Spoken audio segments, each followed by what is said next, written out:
मैं आज आपको धुंधकारी के बारे में बताना चाहती हूँ, जो कि एक प्रेत था। वो प्रेत कैसे बना, किस लिए बना, वो कितना दुष्ट प्राणी था, उसने ऐसे क्या कर्म किए जो उसके साथ ऐसा हुआ। चलो स्टार्ट करते हैं। भागवत में एक चरित्र है धुंधकारी, जो बहुत दुष्ट था। उसके बारे में बताना चाहूँगी। शब्द है प्रेमानंद महाराज जी के। बस मैं अपनी आवाज़ में बताना चाहूँगी। हम स्टार्ट करते हैं कुमुद्रा नदी के तट से। कुमुद्रा नदी के तट पर एक नगर में आत्मदेव नामक एक गुणी तेजस्वी और वेदों के ज्ञाता ब्राह्मण रहते थे। वह इतने उदार थे कि उनके द्वार से कोई भिक्षुक खाली हाथ नहीं लौटता था।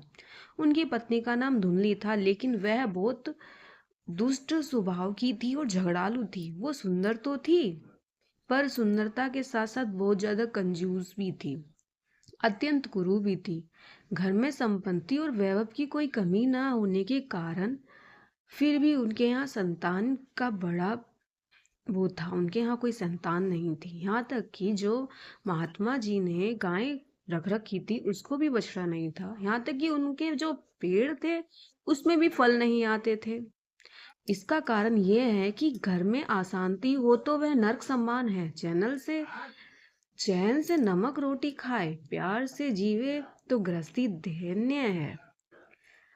तो इसी कारण वह बहुत चिंतित रहने लगे। संत का उपदेश और एक हठी वरदान संतान हित के दुख से व्याकुल होकर आत्मदेव प्राण त्यागने के लिए वन में चले गए।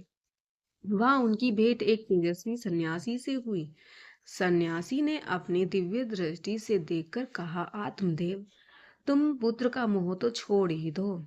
इस भाग्य में तो क्या तुम्हें 7 जन्मों तक संतान का योग नहीं है।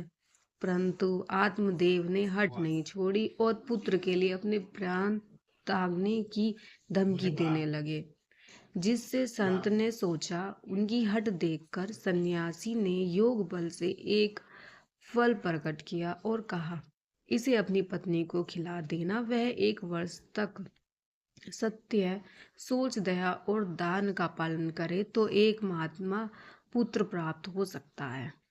पर धुंधली ऐसा कर दे, ऐसा कभी हो ही नहीं सकता। धुंधली तो ठहरी कपटी, वो तो छल करना तो कभी छोड़ ही नहीं सकती। अब देखो, छल का बीज रोपण। धुंधली ने फल खाने से और 1 वर्ष की कठोर नियमों का पालन करने से साफ इनकार कर दिया। उसे गर्भ की पीड़ा, प्रसव का कष्ट और अपना सौंदर्य बिगड़ने का भय था। उसने अपनी बहन के साथ एक षड्यंत्र रचा। उसने अपनी बहन को धन देकर अपना पुत्र गोद लेने का निश्चय किया और सर्वव्य गर्भवती होने का नाटक करने लगी। संत द्वारा दिया गया दिव्य फल उसने अपनी गाय को खिला दिया। कहते हैं ना, जब स्वामी जी ने कहा था तुम्हारे 7 जन्म बालक नहीं, तो देखो बुद्धि कैसे खराब हुई। यानी कि जो नसीब में है सिर्फ वो ही मिलेगा।